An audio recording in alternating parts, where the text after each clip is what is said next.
yeah, first of all, hello everyone. Thank you for joining us on this. It's Wednesday, lovely Wednesday, rainy Wednesday.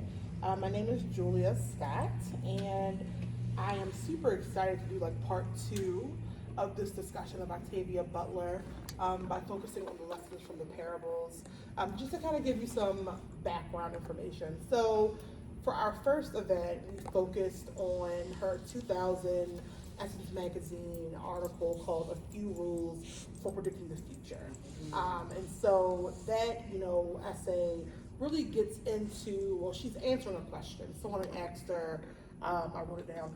There's no single. Someone asked her, like, how do we end the suffering of the world? And she said there's no single answer that will solve all of our future problems. There's no magic bullet. Instead, there are thousands of answers at least. You can be one of them if you choose to be.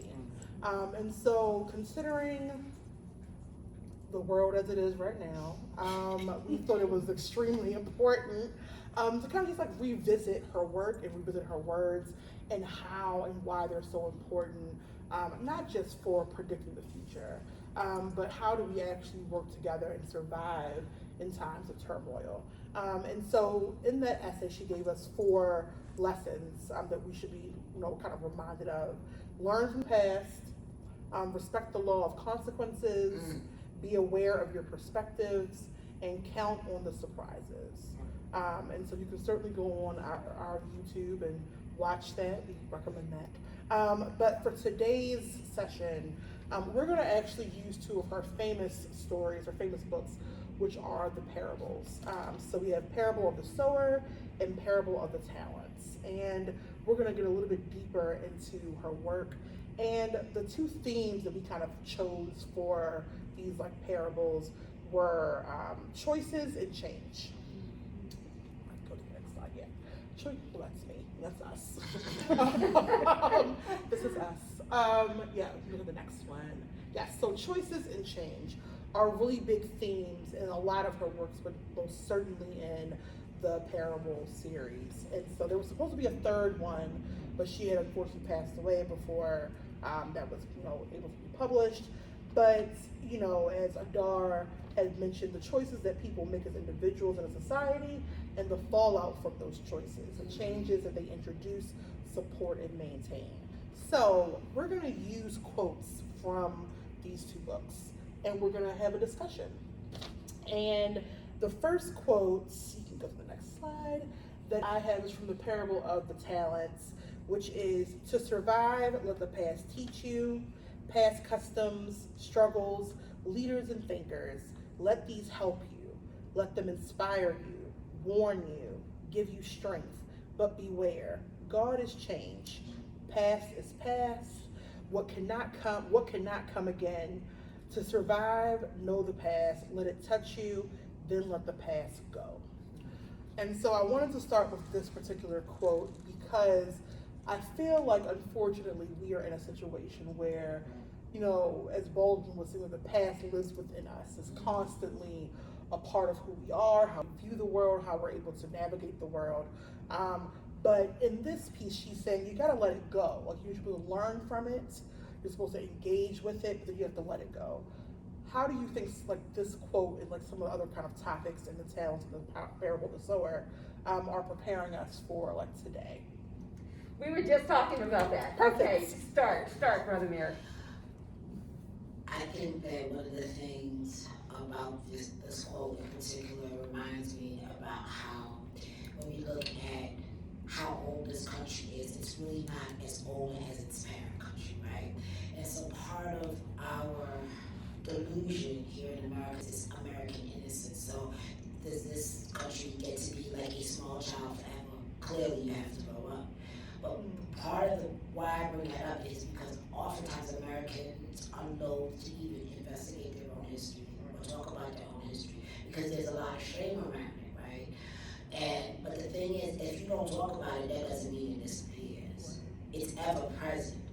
And the reason why we are in this situation is because Americans often don't even know their own history. Particularly when we talk about all this crazy stuff with the ICE people, right? One of the things I'm very aware of, and I love history, and I do a deep dive into history, and I love to sit under the feet of historians. And I was reminded that Baltimore was one of the major centers of kidnapping of African Americans in the antebellum South, right before the war. And when I mention that to people, even clergy, they're astonished. And I just come from a school of, if I'm in a place, I need to know what's in the place. I need to know what drives the place, right? So I can act accordingly and defend myself if I need to. So I think part of the challenge is that America is kind of like Dorian Gray. She doesn't want to look in the mirror, but ultimately she'll have to, right? And so that's how I feel like we're in that space now. You gonna look at yourself or not? And if you don't look at yourself, there's a set of consequences. And if you do look at yourself, there is another set of consequences. I would just, and I'm not going to use the mic, so I need to just check. Can everybody hear me? Oh, okay, I've never been accused of not having an outside voice. So look, y'all know I love Octavia E. Butler because of the relevance of her books to today. But I want to go back even to what the 1960s, when Malcolm X said, America's chickens are coming home to roost. And he was crucified by white America, both literally and then, in assassination. This is one of those moments, and these years have been those years. This isn't just a moment. This is years worth of moments that has led the country to this place. And I love what you say, Brother Merrick, about America as a society not wanting to look in the mirror, refusing to look in that mirror at every conceivable level, right? And also refusing to acknowledge the ways in which the world has changed. America wants to continue its not only American innocence, as if it was not a country that even promoted genocide in other countries and had policies that were responsible for that. It wants to maintain its image as always being the good guy. It wants to always maintain its image of the people coming and settling on empty shores, as opposed to bringing groups of indigenous people daggone near to genocide. This is part of the conversation that is going on now with the new executive order to look at the different museums and to examine their exhibits. Did you all see, does anybody monitor Truth Social? No. Oh, okay, okay, I'm y'all, on Twitter, that's bad enough. okay, y'all, I'm in a okay, cesspool. those who know me, y'all know me, right? So, of course I do. And there was this painting, I forgot the name of the person who did the painting, but you know what I'm talking about, with the white woman who's like, oh yeah, while there, it's an old painting of her like going westward. Exactly. Exactly. Yeah. And it is that, white racial innocence and white remaking of a barren land. That is the way that America wants to look at and see itself, and that's what it's pushing now. So to survive, know the past, let it touch you, then let the past go. America is not, no, white America is not at a point where it wants to look at the past, know the past, and it's definitely not at the point where it wants to let the past go. Yeah. And that Octavia Butler knew this when she wrote and published the book. Right. And now here we are living in it. It's just amazing. Yeah, I was gonna say, so I do unfortunately sometimes watch clips from CNN, and there was a whole discussion about the museum, like, and him wanting to look, and I don't know the guy's name, but he was like, oh, well, we can either focus on these things or this, like, who wants to go to the Space Museum and focus on the Challenger, like, falling or failing, as opposed to all the wonderful things that we've done. And I was like, this is the issue, right? Like, in the smallest form of this conversation, is that we don't want to deal with, like, yeah, we failed, and people died, and like decisions were made, and we've also done these really awesome things. Like that, these things it has to be an either or, as opposed to this is actually the story. And I think that what Octavia Butler, when she said, then you let the past go. And I think for a lot of them, they're like, well, we're letting it go. We want to talk about it. It's like, well, letting go is not doesn't mean that you don't confront it first. Right. And unfortunately, with we have to continue to confront it. I think that for a lot of people, letting go is like ignoring. Letting go is like, well, everything's fine now. And I work. I'm a social worker, and I'm at the School of Social Work, and I'm telling you, that's not how it goes. They want to let go of the accountability pieces. Right. Because nobody wants to let go of the 4th of July. Yeah, at all. No. Nobody wants to let go of the Declaration of Independence. Well, actually, they do. Or now. the statues. Right, or the Confederate statues. America is very selective in the past that it wants to hold on to, and the past that it is willing to let go. Because God knows how often have Black people, Native American people, others been told to get over it. Yeah. America wants to let go of the things that would force it to look in the mirror and to be accountable. One of the things I think about is doing ancestor work, right? And I was telling a group of clergy, I said, listen, I can't do your ancestor work and my ancestor work. And how that looks is different wherever you go, right? So there's this documentary called Tales of the Deep North, and it's about a family. I forgot the name of the family, but they were land granted some stuff in Connecticut, and the father of the clan had multiple plantations. He had one in the Dominican Republic, then he had some over here as well.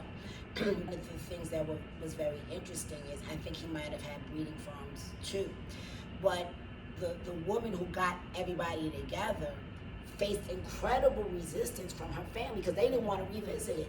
And she's like, how are y'all supposed to heal if we can't even talk about it? So they went to the African coast at one point, then they went to the Dominican Republic, and then they came back to the States. And by the end of the trip, there were like, 10 people left. Because the truth was really hard. But if you don't confront this, you can't heal. And I think that part of our issue here in America is we have to confront it to the point of this, that the reason why immigrants come here is, particularly Latin American immigrants and immigrants from the Caribbean, is because America continues to decimate their economies. My father came to America for 14 cents. He wanted 14 cents when he wanted his raise in Panama. My father was born in Colombia. And the person had to call to whoever in the States. And he came back and said, well, Herbie, I can't give you the raise. And then he was able to get a visa from his sister, whose husband was a jazz flautist. That's how he got up here, right? And I bring this to say that if Americans understood why people are leaving their homes, this would be a different conversation. You know how many times Haiti has been robbed? And then you are cascading the Haitians? So these are the things I'm like, come on, America, we gotta do better. And I think that kind of brings us to our next quote, which we go to, which is, I think, extremely important. Choose your leaders with wisdom and forethought. To be led by a coward is to be controlled by all of the coward fears. To be led by a fool is to be led by the opportunists who control the fool. To be led by a thief is to offer up your most precious treasures to be stolen. To be led by a liar is to ask to be lied to. To be led by a tyrant is to sell yourself and those you love into slavery. Obviously, we can wrap it up now.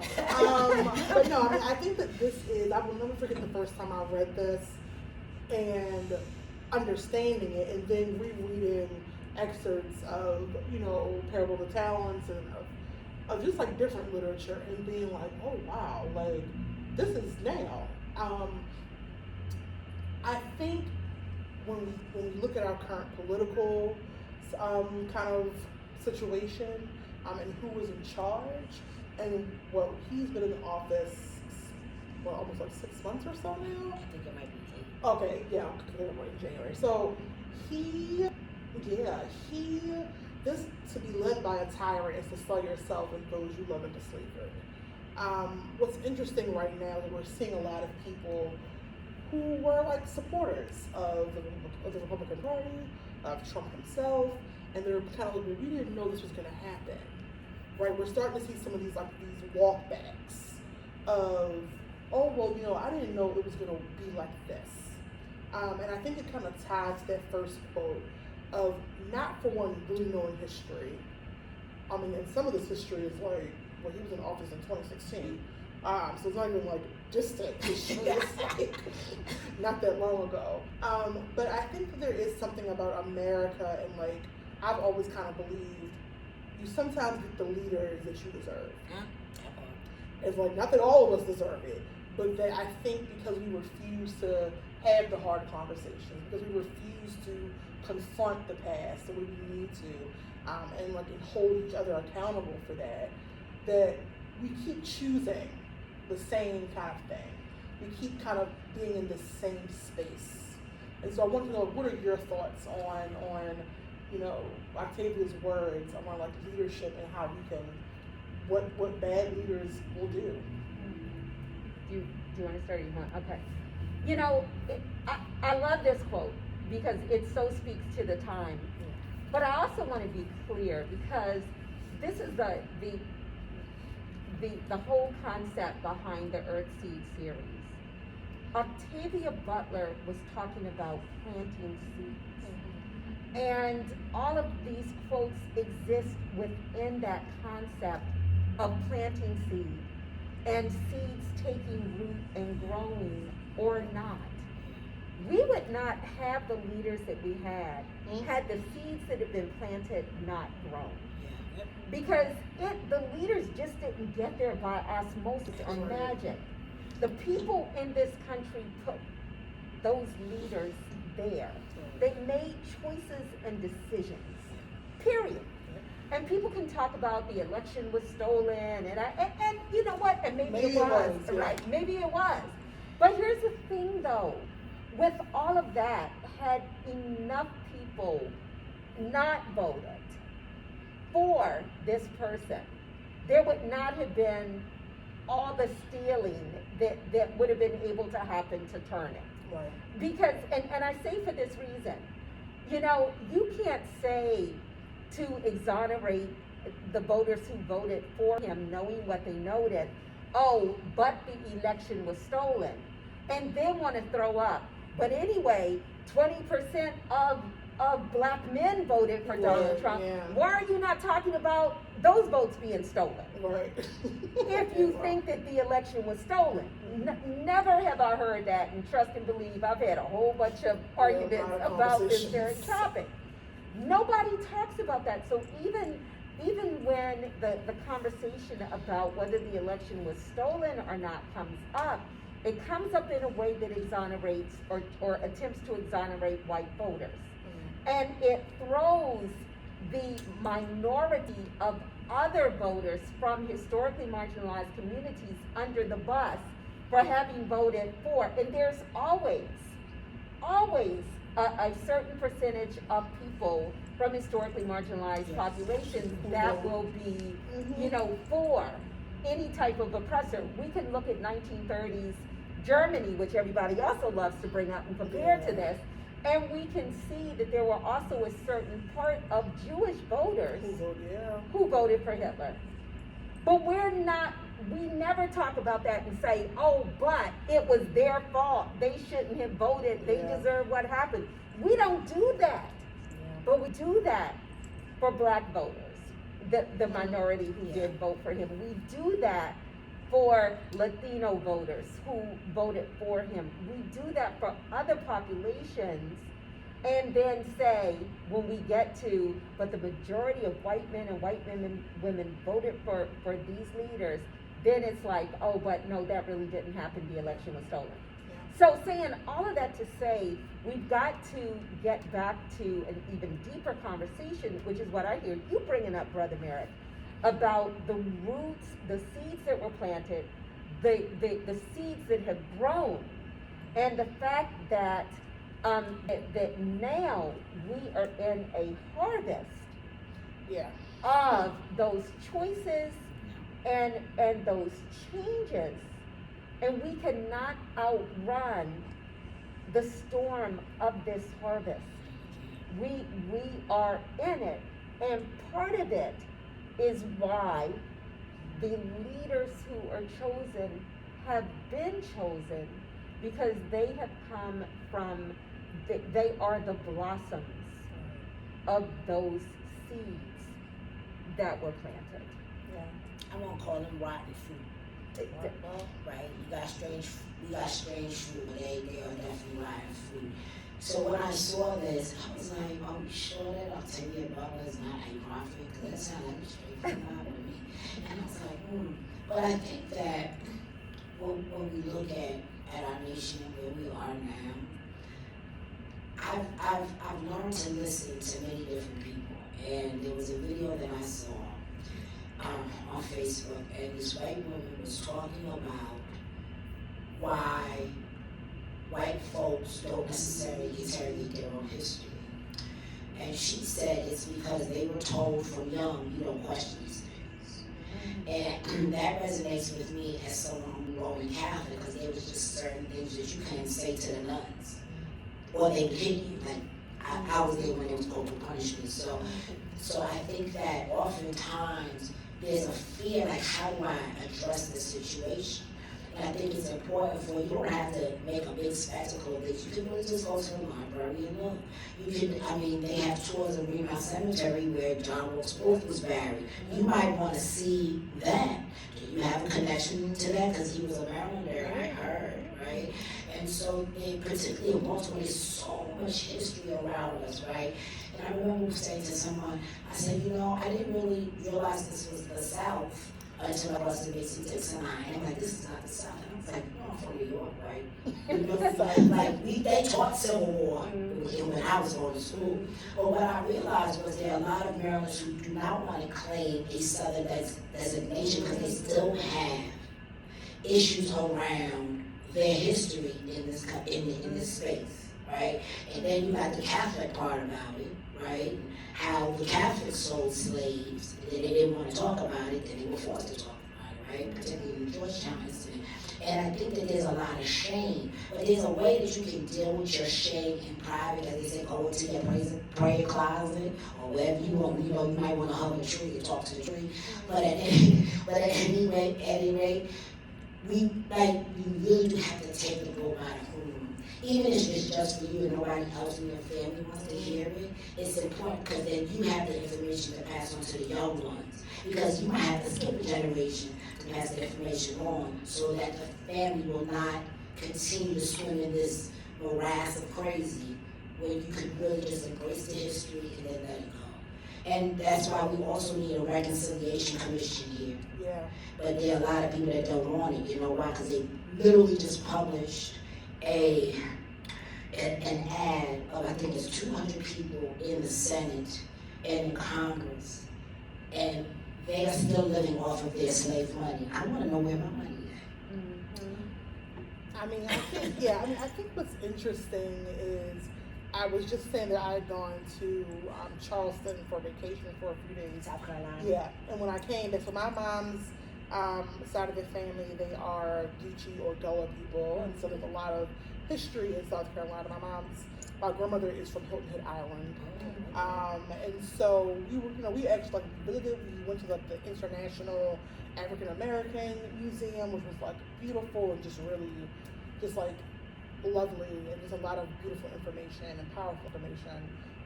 And what's funny is when I came back, I was telling my coworkers, and I was like, yeah, it was really hot. She said, well, I said, it gets really hot here in comparison. It was hot. I've been hotter in Maryland. And she was like, hotter? You think this place is hotter than the South? I was like, Maryland? Maryland is the South. And she was like, really? I was like, yeah, Maryland is the South.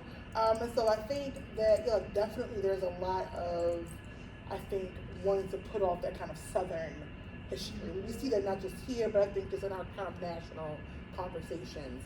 But the other part I wanted to bring up about... Before then, can I just say, Mm-hmm. and the fact that, so many want to relegate that to being Southern history, yeah. as opposed to the United States history. You know, there were sundown towns in the West. Yeah. There were lynchings in the West. Yes. There were for whites only states, Yeah. right? The states that started out for whites only. So the country, even with that framing, wants to craft this false narrative, Yeah. like those choices were not federal And then, choices. yeah, that the North or the North didn't like benefit from what was happening in the South, when we know that that's like not true. Right. so, And that it yeah. was just enslavement, Right. as opposed to not all enslavement being the beginning, and then the Black Codes, and Right. then Jim and Jane Crow, and you know all of the thing that it was the bulk of United States history where white supremacist ideology was explicitly written into laws and policies. We don't want to talk about that and want to pretend that that part of the story ended Yeah. with the end of the Civil War, and we want to forget Absolutely. everything else. I feel like since 1865, we've been in a cold psychic civil war with people. Yeah, it's Because I look at their behaviors, and every generation is something crazy. Yeah. And Yeah. Brother Merrick, and with ourselves. Yeah, Yeah, absolutely. I'm You gonna say know, that. not even those people, but with ourselves, because all of us are carrying remnants of that. And it shows up in the way that we live, and it shows up in even what we're willing to remember or to bury. You know, so yeah, we're all entangled in this thing. Yeah, I was gonna also just say, with the seeds that you had mentioned, Adara, that and I think this is gonna be a really important conversation. I'm seeing it right now. There's a lot of, I think, divisiveness about why we're in this moment, and it's like, I think that this is an extremely nuanced conversation.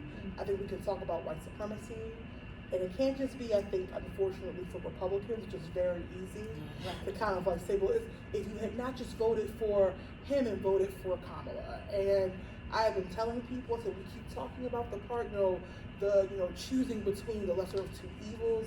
I said, but there has to be an opportunity when the lesser evil is also discussed. Yes. And I think that, unfortunately, I mean, like, I get it, it probably wouldn't have been going through certain things if Kamala was in office.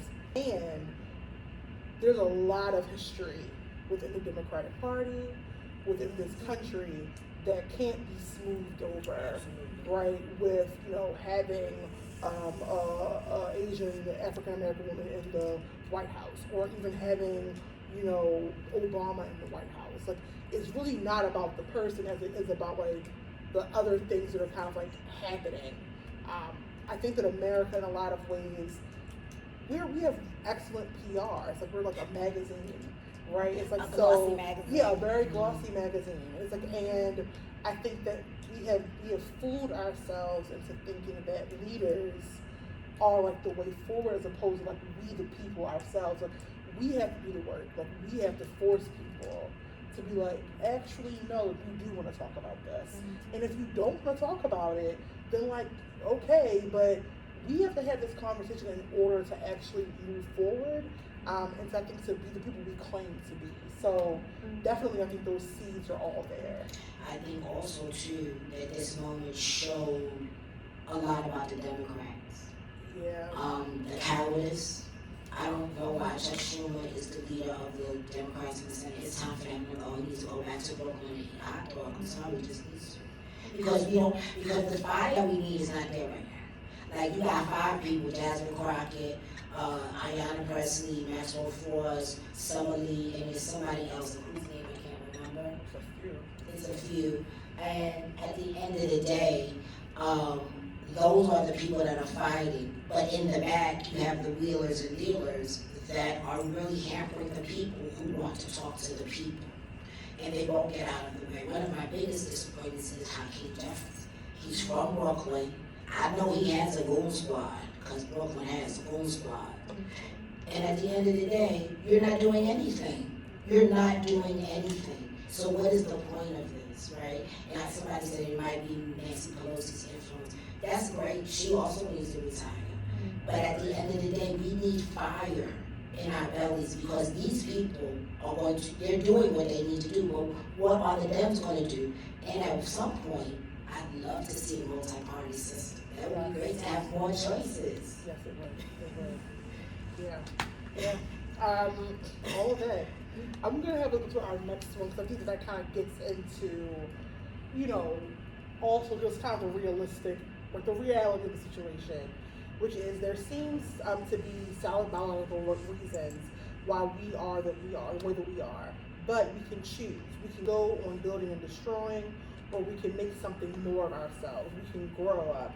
We can leave the nest. And so I think when you were talking earlier about America, like, and how we're like teenagers, like, we're like, it's like when Groot, I'm not sure if there's any Marvel fans, if they're in like, and Groot was kind of like babbling when he's like a teen and he's angry and annoying, but like that's what America is. And I think that we're kind of like perpetually the teenager, but we want to be adults. And I am 38, and I was just telling my friend, I was like, when I was 20, I thought I was an adult, and I was not an adult. It's like I was asked, I was like, had a drink, I was working, I was like, I'm an adult now. I did not have the bills that I had then, and not the bills that I had. Exactly. And so I think that in a lot of ways, America is very similar, where we want to wear like the power suit, but we want to like, sit at home and eat Cheerios and not do any work and be upset and annoyed and not really confront, how we have added to a lot of our own issues and refuse to deal with the realities of our parents and their parents' parents. And so these are not new issues. I think that something that is like both scary and yet somewhat comforting is that this is not a new issue. That people find themselves dealing with, extremism in their countries, in their lifetimes, all the time, right? So there's a comfort in that this is not new, but how do we get to making another choice? How do we find the fire to move and say, okay, we're done with this. What do we need to do to make another choice, to do something better and different? So America is making choices every day. Julia, you're talking about thinking that you were an adult at 20, I did too, right? Right. And then knowing now that, no, you weren't. Isn't it interesting that they're trying where they very quietly advanced this law with the takeover of the DC Police Department, that 14-year-olds can be married. Mm-hmm. Very adult situation, right? And that 14-year-olds should be tried as adults. America is making choices every single day about who it wants to be. And the thing about this is that once this moment has passed, because the pendulum always swings, the conversation won't be so much about moving forward as a nation. So it won't be so much these questions as it will be, how do we just fix, heal the damage that has been done, to get us just back to equilibrium, not moving forward, but back to where we were before all of this happened. So basically we'll be revisiting the mess for a minute. And when we say minute, we mean generations. Right? So with the choices that we're making, we really are making choices to continue the perpetuation of the moment where we are now. We're not going to be moving forward. But you know what? But when you talked about PR, the PR will be that we are moving forward. It's gonna be slick. Yes, the PR will be that we are moving forward now, and people will buy that just like they bought the leaders. And we won't. We'll be trying to get back to a zero starting point. but people will buy that we are moving forward. And that's part of the shame of it, because people don't, what we as a country, when I say people, I mean we as a country, we are still going to be committed to not looking at how we got here, but absolving ourselves as a nation from having chosen this moment. And so we're going to be more we're going to pay more attention to creating excuses to explain and absolve ourselves from this moment than we will be in really looking at where we are, how we have to get back to the zero, and then where we go to move forward. And again, that is going to take generations. Yeah, I mean, yeah. I think that it's going to take generations and it's going to take courage, because there are a lot of people that don't want to talk about all the things. One of the things when we look at this quote, right, we can grow up and we can leave the nest. One of the things that when I look at this country, a lot of people don't want to leave the nest, right? They want to be in this space, but that's not how life works ever. And then on top of the nest, we can grow. How many people actually want to grow? Right? How many people just want to be stationary? But life doesn't function like that. It's ever moving forward. You can be sitting still, but your atoms are still moving, right? So at the end of the day, my concern is when this is quote unquote said and done, what does it look like? Does it look like a model from South Africa and how they had those reconciliation commissions? Or is it just, we'll just take out down a couple of Confederate statues and call it a day? Like, we really do need a really deep dive into this. And also, too, I think that with that deep dive, when we start having these conversations, we might want to employ therapists to help us. Yes. You know, because these wounds are marrow deep. And if we don't excavate, this is how the cancer spreads. There's a reason why this person became who they are now.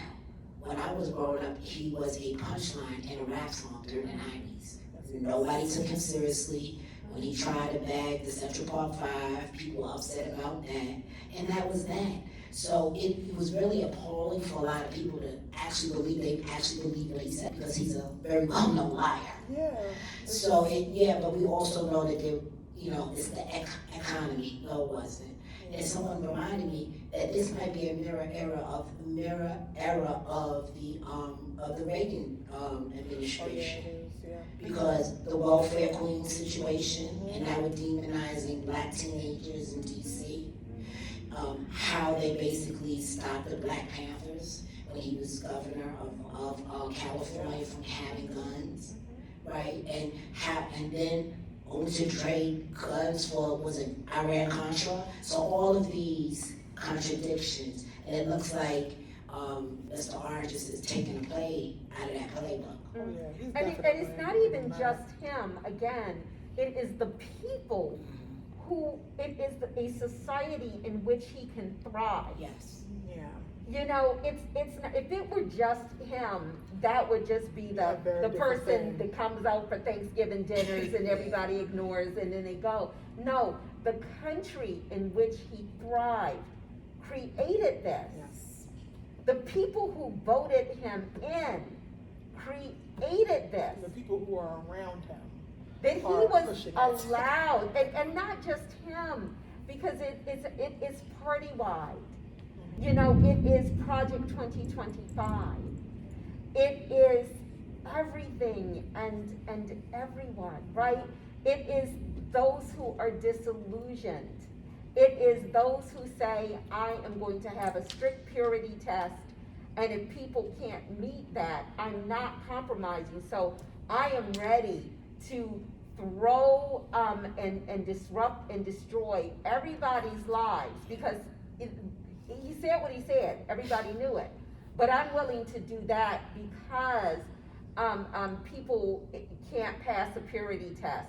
So I would rather vote for the person who says he's going to do all of this, than the person who says, well, I'm not going to do that, but I'm not speaking to everything that you want. You rather vote for this and not that. This person and this party and the moment that we're in thrives, not because of a specific leader or specific leaders. It thrives because the country allows it. Because we allow it, period. And that's the piece that we always have to keep front and center, because it is so much easier to put it on everybody else than to acknowledge we are all in this game and bear some responsibility to the moment that we are in today. We're also here because of The Apprentice. Yeah. People believed all those lies. I mean, even the boardroom was fake because his real boardroom for Queens was horrible, so they had to build a new set. Yeah. So a lot of people don't know that. And I think that the person who actually was like the director of that show was like, if I knew then what I knew now, I would have told people like, this is actually like entertainment. It's fake. But Mark Burnett made a choice. Yeah. And he did not be absolved from the choice that he made. The dude was running for president twice, and twice you said nothing. I think that's the other part, is that one of the things, and I keep saying because it makes me angry, it's not blood boil, is that I know that when this is like getting towards its end, whenever that is, because who knows, is that people are going to step away. They're going to say, well, I didn't know he was going to do that. I didn't know he was capable of that. And look, I'm not trying to let Trump off the hook, but it's like Trump is not the only issue, right? It's like he has a whole group around him. He has not just like people who voted for him, but there are people right now who are getting paid millions of dollars to speak the opposite of what they were saying 2-3 years ago. Right. And they all need to be held to account. Each and every single one of them. I keep telling people, I said the Democrats who have voted his people in to some of these positions. Yes. Like, they need to be held to account. Like, and there has to be, and I think that that's hard. Because when you're trying to, and I put that in quotes, when his term ends, that's a whole other conversation. But if, say, someone else wins, we're gonna say, we need to just move on, it's over with, we have our work cut out for us. But the reality is the work is always gonna be there because we refuse to deal with the reality of why we're in a situation where our rights were even being taken away. Why do we have a country where it's so easy for your rights to be taken away to begin with? And that is something that we refuse, I think, to also that part. kind of deal with. We're going to have to talk about how our institutions fail. Yeah. All the institutions that, a year before were billing themselves as champions of DEI. And now all of a sudden they, don't care about those things anymore. But here's the thing that is often overlooked. Had any of that been completely embedded, there would not have been this quick a fall. Yep. Because you see how quickly white supremacist ideology and practices were resurrected in these institutions that build themselves as DEI institutions. There's no way that in a matter of weeks or months, these mammoth institutions could change course, including the federal government. Yep. Had these policies and practices of inclusion Been been as deeply vetted as the policies and practices of white supremacist ideology, because those came up within a matter of weeks and months, and others fell within a matter of weeks and months. So it tells you, where the country was beyond the scratch deep. And this moment also tells us what is really valued and worshipped in this country. And it's not the things that we are putting on the table. Finally, Julia, in terms of what you were sharing about how once this moment passes, however long that takes, people will be scrambling, trying to sanitize it. they will be able to do that. Yeah. That is what happened after the Civil War, because people wanted to go straight to the reconciliation and unity, and they swept over all of the trauma and drama and ongoing oppression that was perpetuated on the lives of other groups in order to prioritize unity.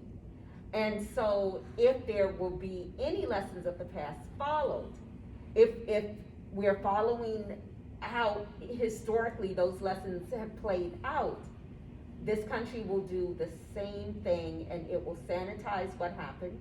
It will make excuses for why people did and tolerated what they did and what they tolerated. And then there will be another false narrative that is built on top of other people's trauma. And America will continue to skate on. I'm wondering how they're gonna cover up all these kidnappings. Oh, they will. They'll figure out a way. They'll figure out a way.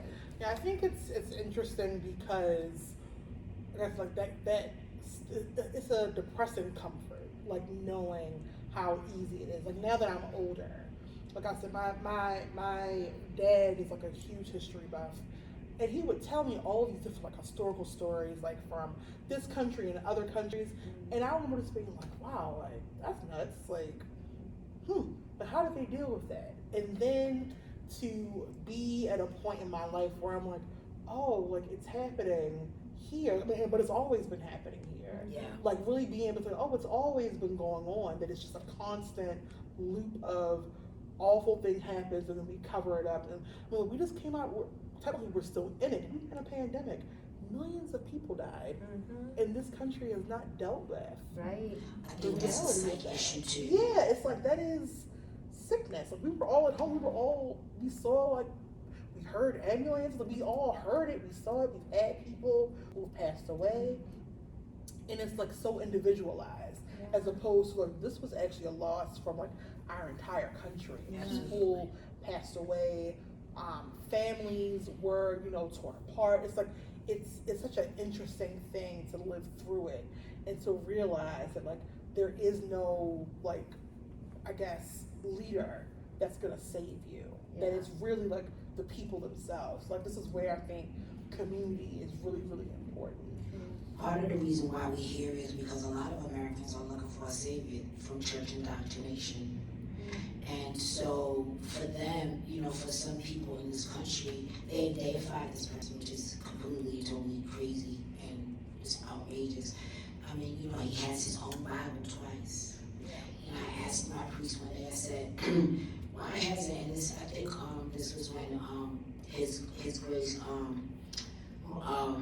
Bishop Curry was presiding bishop of the Episcopal Church, and I said, why hasn't he said anything about that? And she said to me, because there are Republicans in the pews too. And so when I heard that, me being a priest myself but not in that church, I said, I got a lot of questions now, because it sounds like y'all want some money stuff, because the truth of the matter is somebody needs to say something about this person putting out a Bible. He basically can barely read or write, which I got him putting out a Bible. And then he's in front of, during the George Floyd situation, he's in front of the church with the Bible upside down. And we're supposed to be okay with that.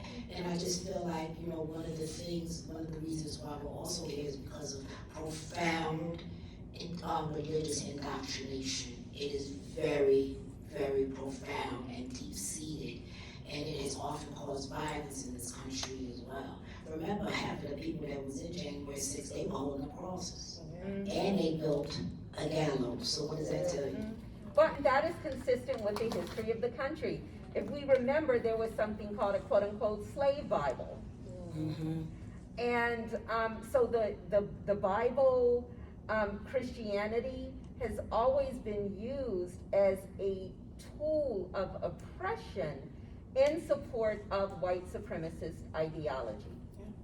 So what is happening now in this moment, it's not new. This is part of the seeds that have been planted and the fruit that continues to bloom from those seeds.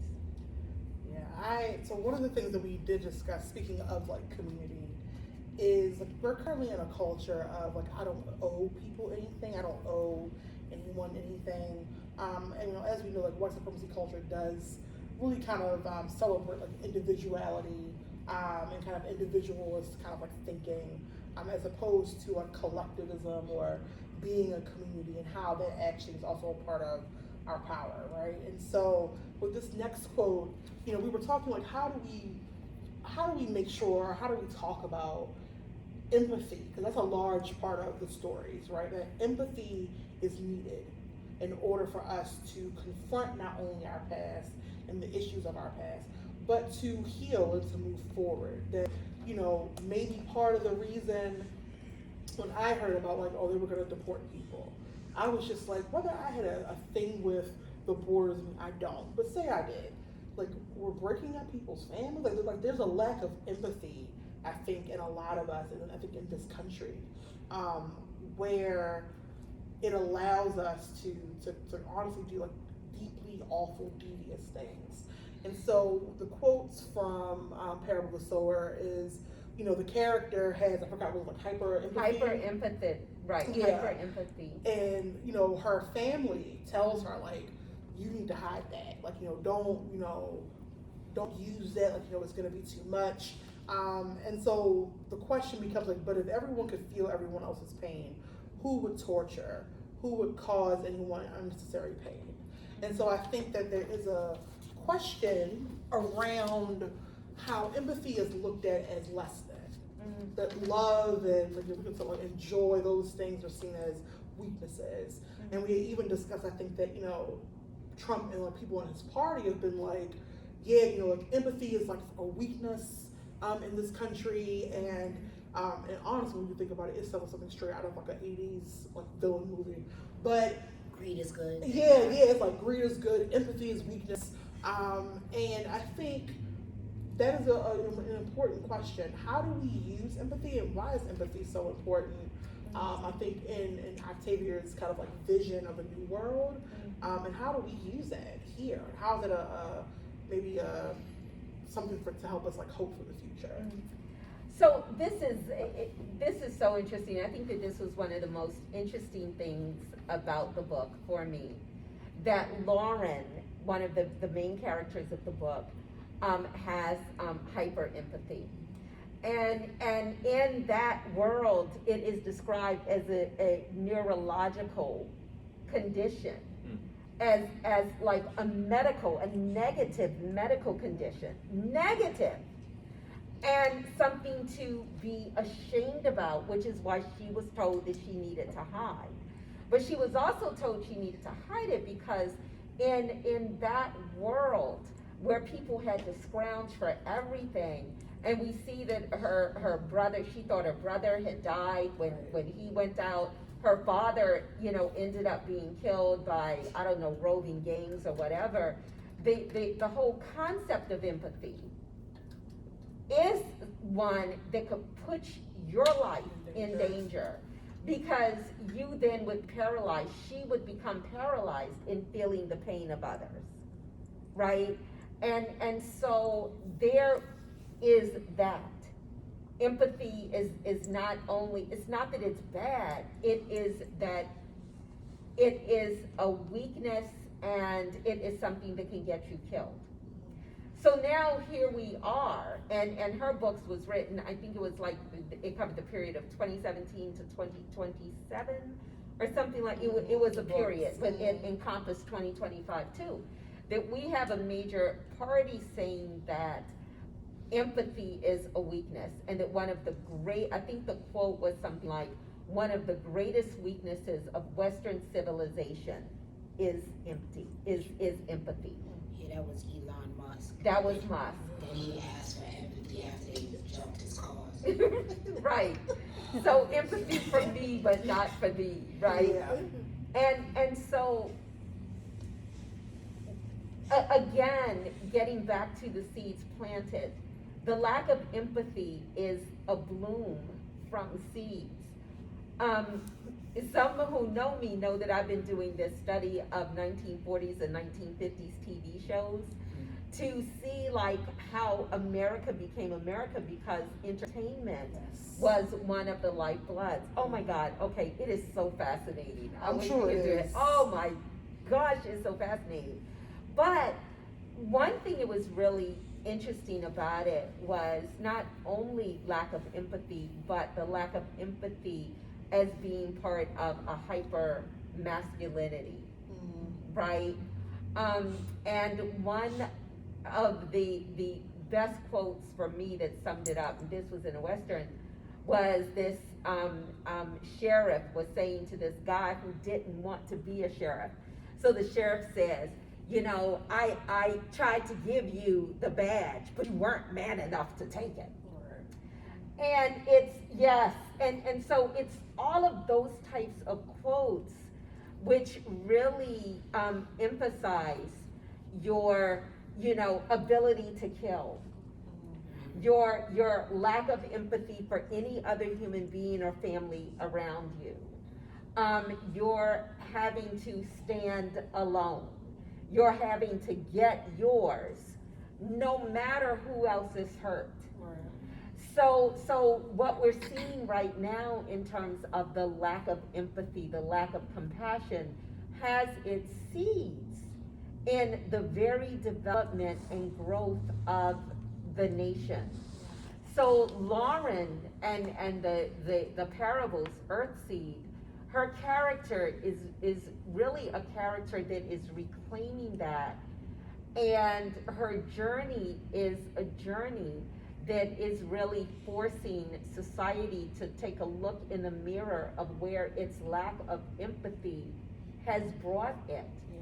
Because both the presidents, Jared in the book, Jared and his predecessor, were presidents who did not prioritize empathy at all.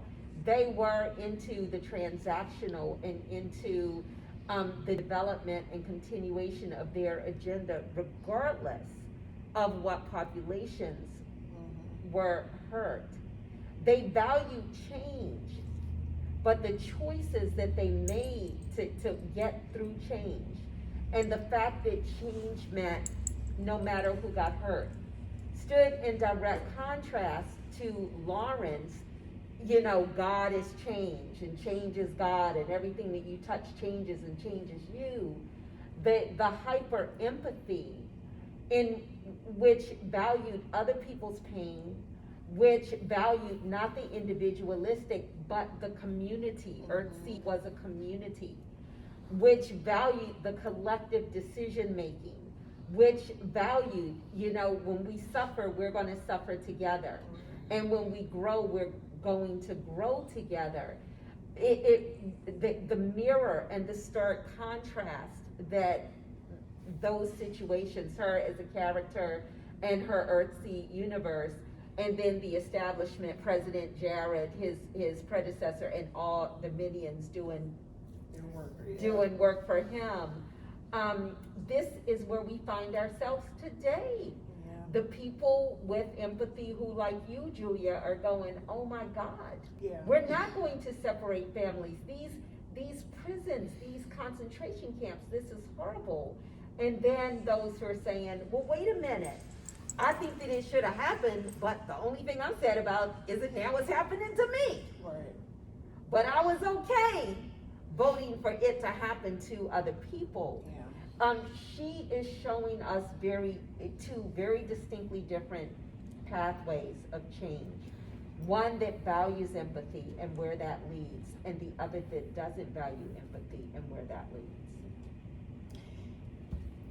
You are absolutely correct. I do think that one of the reasons why American individualism is hyped up is because when you have that type of individualism, it is versus the collective. So as persons of African descent, regardless of where you go around the continent, there is a collective.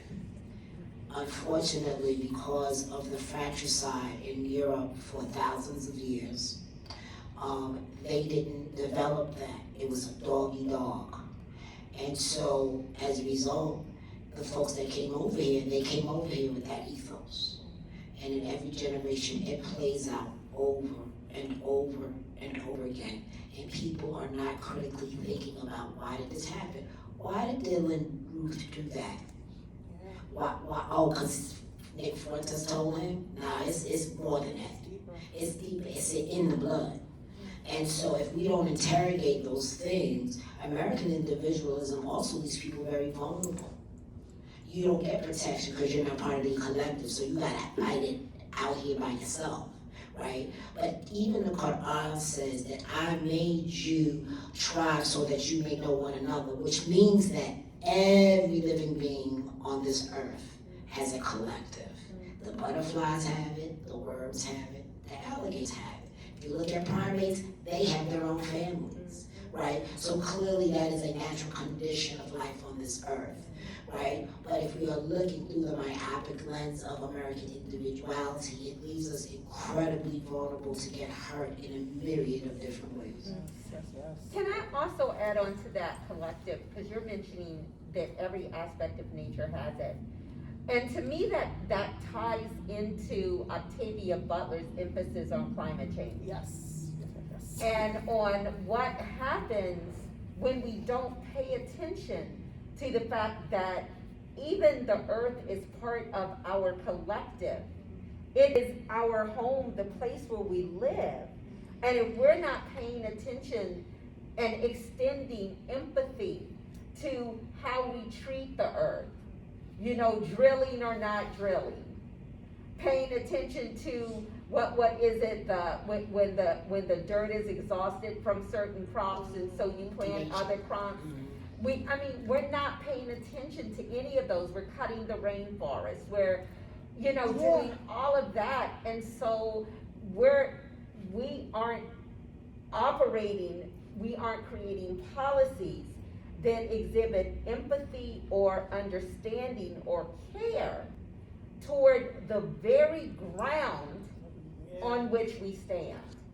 I was gonna say, so last week, if you have Hulu, there is a 4 or 5 part documentary on Hurricane Katrina that is excellent, and it really kind of gets into the different levels of what happened. And one of the things they were talking about is, this was a political man-made situation. That we have a relationship with the earth, and we don't really respect that relationship. We're I think we come from a country where conquering is kind of the name of the game, as opposed to being in a relationship with the world and with the earth. And so they were talking about how the trees, in these swamps and these where these predominantly Black neighborhoods were. Those trees were used, they would slow down when a hurricane comes. But then all these trees started dying. And the guys said, the reason why the trees died is because the oil companies There you go. that, are, coming over here and killing the nature, our natural defenses are down because of the systems that we all are complicit in. That policies are kind of made and people ignore, and how we're paying for gas, for all that stuff.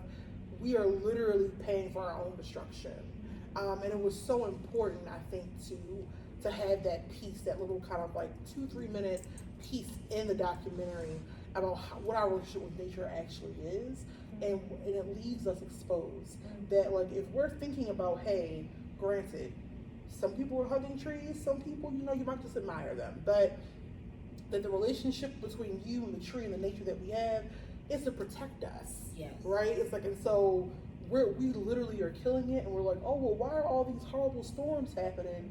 Why is there no defense? And it's we're literally killing the trees, to build up more stuff that we probably don't really need. So I think, a lot of people always talk about Octavia Butler being, oh, she could see the future. And it's what she said was no, I'm paying attention to the issues that we have now. And if we were to continue to ignore those issues, right, this is where we'd lead. And I think that it's scary about how accurate she actually was. That's the fear. That's the whoa. Because it's oh, she was really on it. If you ignore these issues, this is what you get. It sounds like she paid a lot of attention to patterns and behavior. Absolutely. I do also want to bring into the space that for a lot of people, I did environmental work for a bit, and I was meeting a lot of church people, and they would say, well, there's no use to even so-called fixing the environment because Jesus is coming back any day. And I was like, that was very, very weird and interesting. And so I asked, there was a Canadian scientist, I forgot her name, but I asked her a question. She said she was an evangelical Christian. And I said to her, well, how do you engage with people who are like, Jesus is coming back at any moment, we don't really care. And she said, well, you need to tell them they've been waiting for the past 2,000 years, and so they probably need to get to work, right? And so there is mandates within the biblical text that talks about being a steward to the earth, right? And not dominating the earth. But when we look at white, Christocentric fascism, we see that it's always about dominion. When the evangelicals talk about the 7 mountains, they're talking about the dominion. And Jesus never called for dominion. He said the kingdom of heaven is within. So why are we talking about dominion? It is because in their DNA they have that bloodlust. Unless they engage with it and learn how to deal with it, we are going to be in trouble. And I've also heard religious feminist scholars talk about the destruction of the earth is akin to SAing a female-bodied person because the earth herself is female. And so I think that one of the things that ultimately we need to understand is this planet is alive and it has so much life on it. We don't know how much life it. Nobody has been in the bottom of the ocean that I know of, right? And we don't know exactly what's in the sky. What I will say is, and I want to make sure we open up to other folks to kind of ask questions, but the earth will also be okay. Yes. There's already a history showing us that the earth will be like, oh, okay, well, this didn't work out. And we can't ask the dinosaur about it. We will figure it out. You may not be here, but, the earth's got a good cutoff date. So,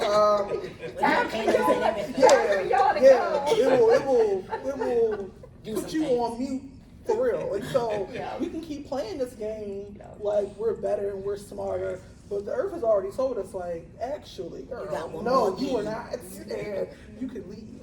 So I just want to put that out for people to think about, because I think about it all the time. I do want to see if anyone had any questions or thoughts. I know that some people have read Octavia Butler or things that kind of are important to you in this discussion. There has just been so much in this conversation to think about in many, many ways.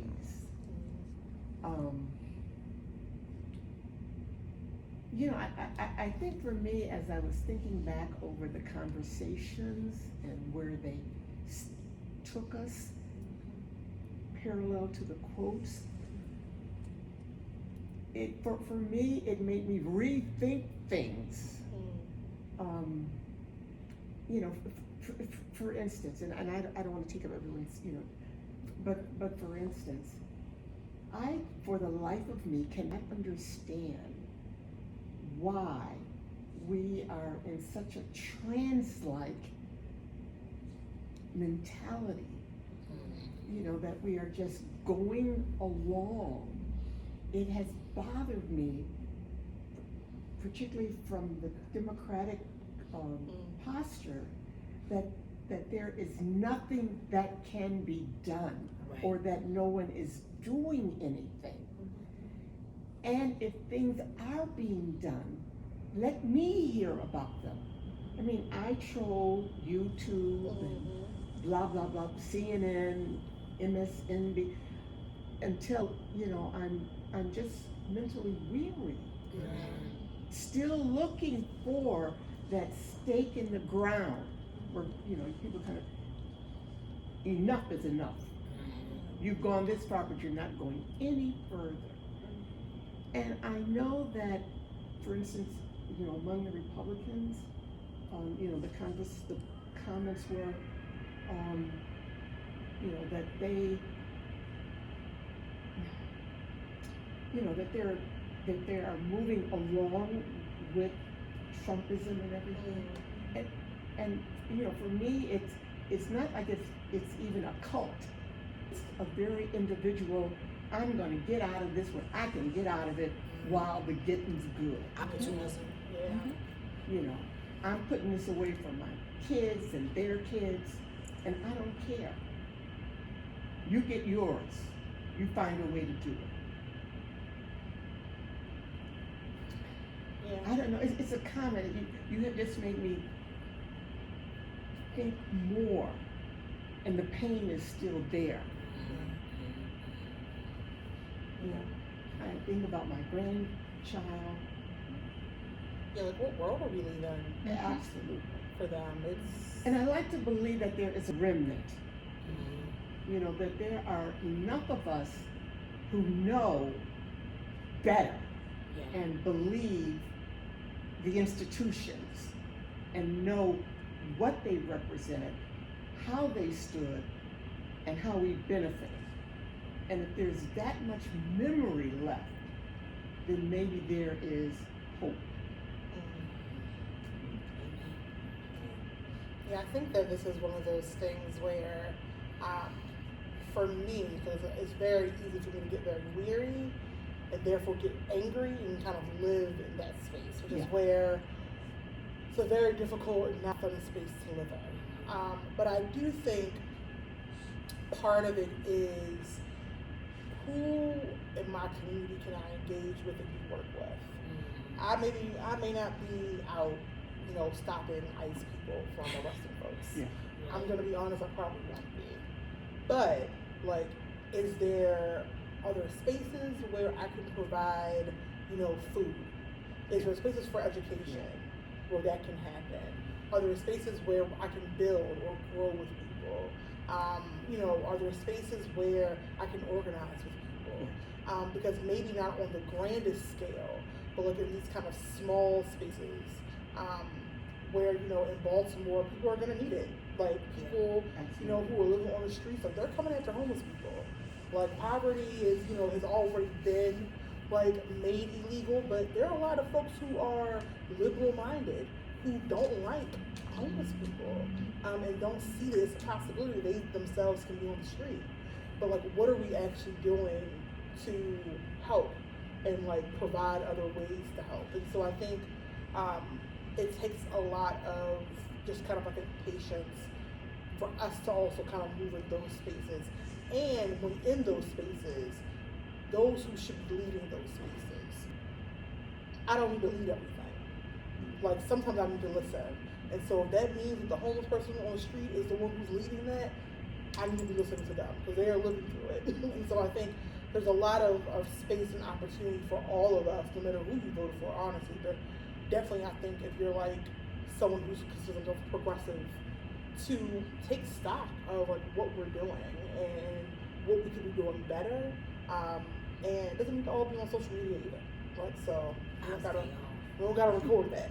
So we just I think there's a lot of performative stuff that happens, and that is part of the reason I think that we're also in this, a lot of performative, pushing back. But the real work, I think, is what we're doing with each other and the convos that we're having with each other. That's gonna really, hopefully, I think, do some good. I know we're running out of time, so I wanna. Because I'm ready to move on to something else. Okay, If whatever. y'all- Okay. Do we have a last quote? Yeah, we do have a last quote. Look at the next one. And next one. This is the last one. Yes, God is change. This one is, I think, a pretty famous one, but God is change, and in the end, God prevails. But meanwhile, kindness eases change, love quiets fear, and a sweet and powerful positive obsession blunts fear, diverts rage, and engages each of us in the greatest, the most intense of our chosen struggles. So I love this quote because of the question that you just asked, right? All of us have to figure out, where can we contribute? What is the powerful obsession of resistance where we can use our time, our talents, our skills. You know, the parable of the talents, right? What is it that we bring to the table? Because not all of us are equipped to do everything, can do everything, has a passion for everything. So what is it that we can do? And there's always something that we can do. The other thing is that we've been here before. This is not new. You know, America has always gone through periods where we have been right here.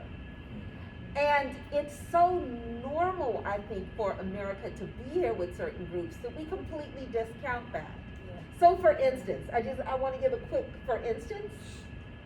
In the last couple of months, more than 300,000 black women have lost or been booted out of their jobs. Deliberately. Black leadership has been decimated publicly. And the people who've been put in their place are white people without any of the credentials that the black booted people had. And yet, those black people who have been booted out, they've been branded as DEI hires, and the unqualified, by virtue of their experience and qualifications, of people who've coming in, they've been merit hires. This isn't new. This is the whole history of America pre-1964. But it's so normalized in America that there's no outcry about that. There's outcry about Gaza, rightfully so. There's outcry about the deportations, rightfully so. But anti-blackness is something that has always been such a staple in the diet of America that none of this is getting any play or even being seen as a danger. Not an economic danger to black families, not a physical danger to black families, nothing. Mental health dangers. Yeah, mental health, nothing. You know, the whole thing about the laws being changed so that 14-year-olds can marry. That has happened in America before too. There are so many things that are so normalized. The dehumanization of Chinese people, right? The dehumanization and rights not extended to LGBTQIA community.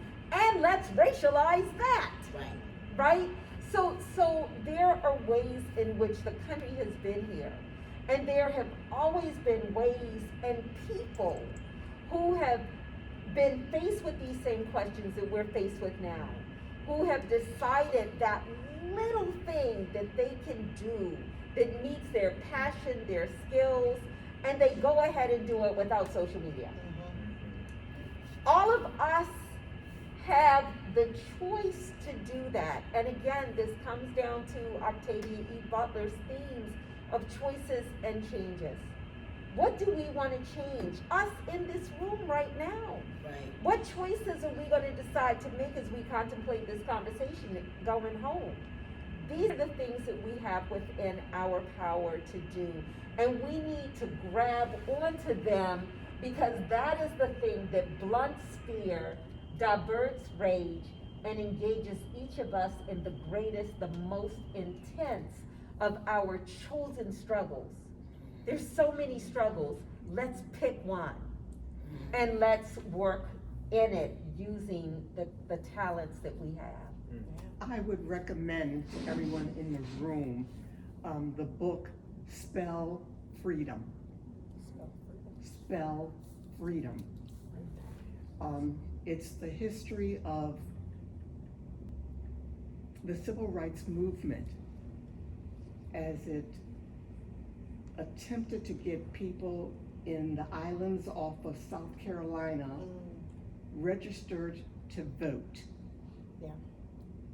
It is a wonderful anthology of their efforts, their struggles. Spell Freedom.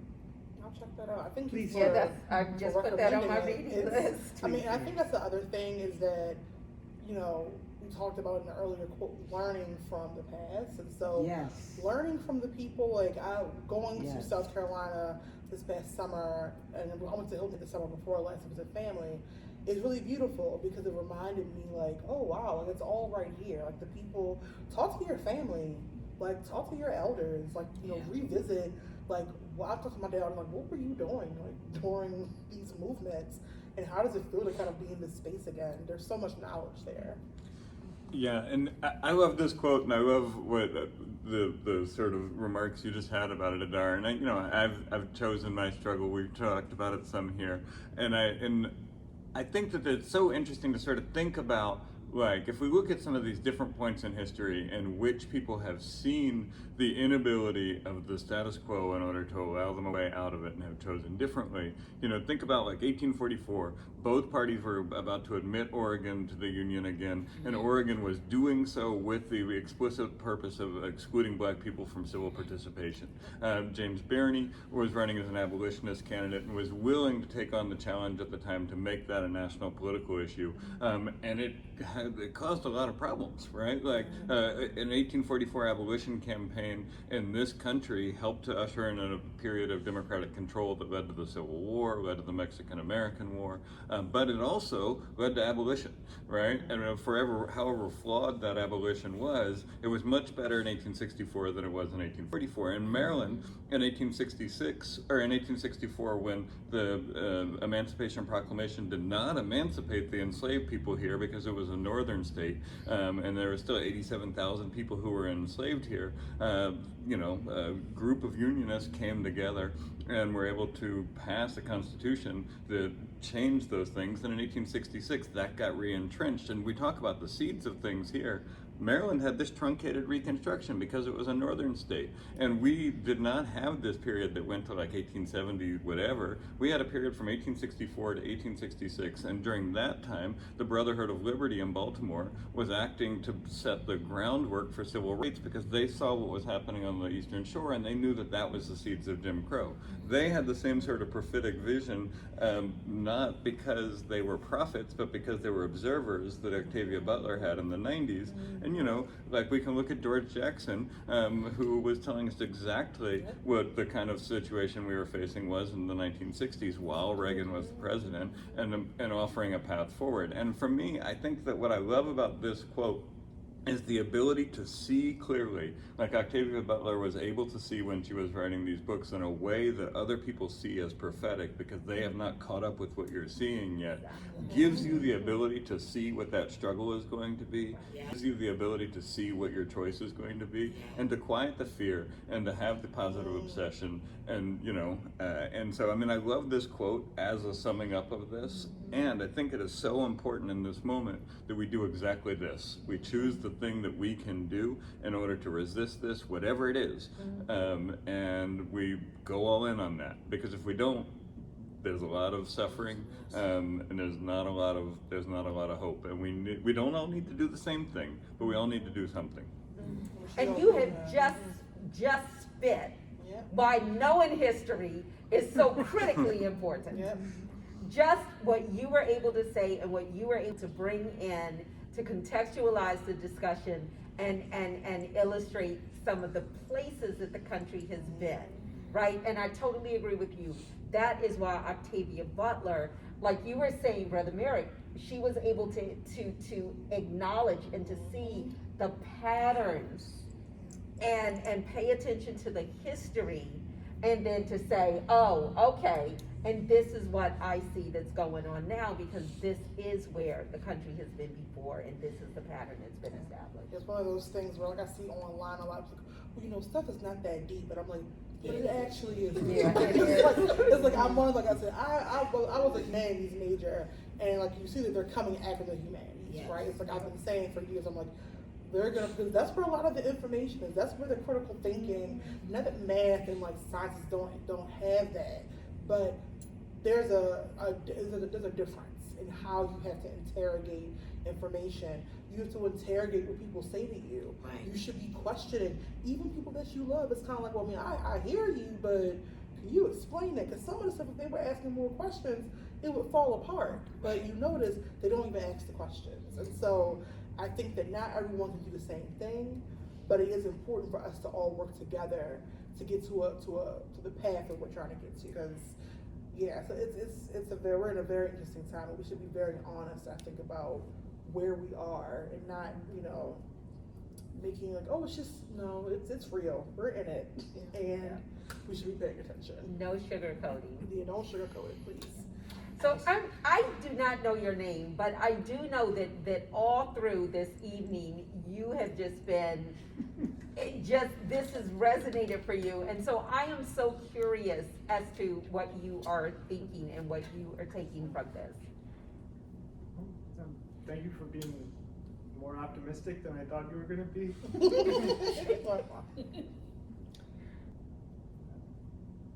Yeah, it's a hard time, and we talked about what we can do about it, and we talked about beautiful art from these books, right? So, thank you. Sorry, maybe I don't have a good poker face, but I don't have anything more prepared to say than that. No, this is, right, this is good, and you do not have a good poker face, which is wonderful. I really appreciated your response, and Becky, you and I, so Julia, when you're talking about like that knowing like how to think, ask questions, Becky, you and I were talking about this just before we started. Becky with her, can I share this? Her 24-year-old daughter, me with my 14-year-old niece. We've known like since they were babies, right? And we were talking about how proud we are that they know how to think. And so now here it's come up again. Do you want to say anything about just that? Yeah, I mean, there's so many reasons why I'm here. And just bouncing off the comment about hope, I find even when I don't have hope, I have decided that it's the only way I want to go down is by trying to do good for others and using what power I have. Even if we are a failed experiment and Mother Earth will survive after we take ourselves off of it, I'm not going to passively go down. I'm going to go down fighting on behalf of the others and use what privilege I have to protect others. I am an adoptive mother of a little girl from China by choice, a single mom, and she was 8 when she sat over the dinner table and said, "You're white, I'm Chinese, where would I sit in this white and black power struggle?" And I was like, wow, I don't know who's raising you, but wow. And so she's always talked about all of the dynamics, and we live in a multicultural community in the part of Montgomery County that's not rich and white. And it's been eye-opening to raise a child and nurture that. One of my proudest pictures in my house is her at the head of a Black Lives Matter march in Montgomery County, when she texted me to say, "Before the school calls you, I'll let you know now I'm walking out." And I was like, good to know. When they call me, I will tell them that I support you and you should have left even earlier. So she is part of the struggle, and I now do have to be aware that she could be taken and disappeared. She has an American passport now, but the passports do say where you were born, and hers does not say USA. But so my job is to not necessarily have hope that I can make a change, but that I'm gonna go down fighting. Thank you for saying that, because you're right. It's like, I think that sometimes people look at hope as like, well, something's gonna happen to like put the things in our favor, and it's like, honestly, sometimes that's just not the case. Like the reality, unfortunately, is people do go down. People don't necessarily succeed in the way that I think we want to see success. But there is a choice that we can make of like how we move forward. And so, like for me, like I definitely get into a place where I'm not always hopeful.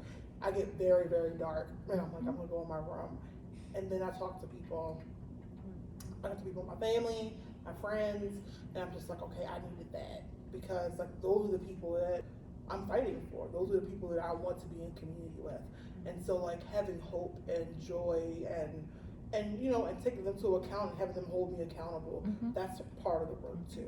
And you know, that's Right. gonna be important. And I see people using, well, like, I'm losing hope as an excuse to then sit on the sidelines. And that's Dangerous. right, and Yeah. that's what it wants Yeah. you to do. It's Yeah. like that's what like white supremacy. That's where the individualism Yeah. kicks in because now you're alienated. You're by yourself, right? And the reality is like it's not gonna always be fun. I think that's the other thing with some Americans. We want everything to be fun. We like to be entertained. Yeah, we do. We love to be entertained. I love to be entertained. But like sometimes it's not always entertained. Like sometimes you gotta actually sit and do the work. And doing the work is like, okay, like I gotta confront some of my own ish that I do. And I gotta show up in like at this soup kitchen. Or I gotta show up in this space and like provide support. Or I'm supposed to go teach someone, I might actually go teach. But like that's also the work too, right? So that's a very real thing. Before we go, I do have a quote, and this quote is from a man named Dr. Gasaku Ikeda. He was the third president of the Soka, which is an extremely organization. And your quote reminded me of this. A great human revolution in just a single individual will help achieve a change in the destiny of a nation, and further can even enable a change in the destiny of all mankind. And I think about Dr. King's yes to the Montgomery bus boycott, and as a result of this yes, we are here right now. So change is possible.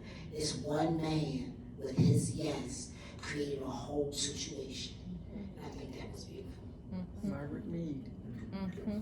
Yeah, there's so much. So I invite you all, of course, if you have not read the books or you haven't read them in a long time, to read. And to also, I think, reread a lot of her other stuff too. Like she was an interesting woman who I think just had a lot of, just like a lot of forethought and love and compassion for the world around her. I think it's a really good lesson in that not being a weakness, but actually kind of like a real like way forward. And we also have some other events coming up. Sure. So is this our next? Oh, look, there's an upcoming event slide. Oh, Look at I that. know. I did not make this slide, this PowerPoint. So I will be surprised too. We are now doing a 1 month in person, 2 months online pattern for our 13th. So we will be back online in September. And we will be talking about moving with Earth seasons, preparing for fall. I don't remember exactly the blurb, where we ended up with the blurb, but it was talking about sort of reconnecting with the rhythms of the seasons and the ways that we have been sort of really separated from that, the ways that white supremacy has separated us from that. What I am especially excited about is our panel, which is 3 really fabulous longtime PRJA folks who are going to be on the panel, and so I'm excited to hear everything that they have to say together. And then we have a new series that we have been doing called BRJA and Friends, where we have been inviting various friends to come and talk about various things, and we're going to be doing a 2-part series called Relationship Comes First. Talking about building peer-to-peer institutional partnerships with some people, including someone who, might be in the room with us. Who could it be? Our friends over at the CRC, and so we're going to be talking about our partnership that we have formed, and sort of the ways that sort of learnings that have come out of that.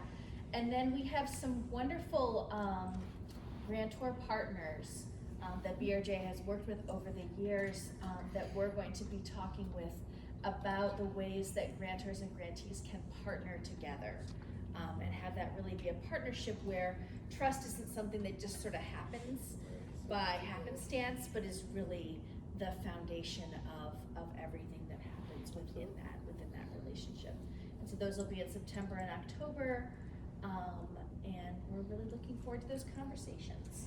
these are some nice pictures, man. This is like, oh my goodness. Yes, they're beautiful Equals pictures. spin on They are point really and fabulous spot. pictures. I mean, very professional. And then this is the last one, which is we are hoping to do another round of public workshops sometime in the future. If you would like to be on the waiting list, you can scan this and sign up here. And that basically just, it means a couple of things. One thing is you get a chance to say, this is what my availability looks like. Can you maybe do a workshop on weeknights or on the weekend or whatever, so we have an idea as we're scheduling. And then also we're gonna email the folks who are on the mailing list first and let them know when we have workshops planned before we open it up to everybody. And then, as always, this event is free, but does cost BRJA to put on, and so we do ask for folks, thank you for folks who donated through the Eventbrite. If folks are able to donate, or able to become monthly sustainers, that does help us to keep our events free and keep on being able to connect in this way. That can be part of the resistance. Yeah. That is a resistance action. Just Yes. saying. It is, actually, everything, Right. everything that we just went through can all be part of that resistance. How do you show up? Yeah. Well, thank you all for Thank you. joining us. Rainy Wednesday. Thank you to our panelists who are, honestly, y'all, there's so much information between the both of them. So please thank them, and thank you for just like your questions and your thoughts and listening to us talk about Octavia Butler. Yeah, thank you for loving Octavia Butler. Yes. I mean, we are super fans.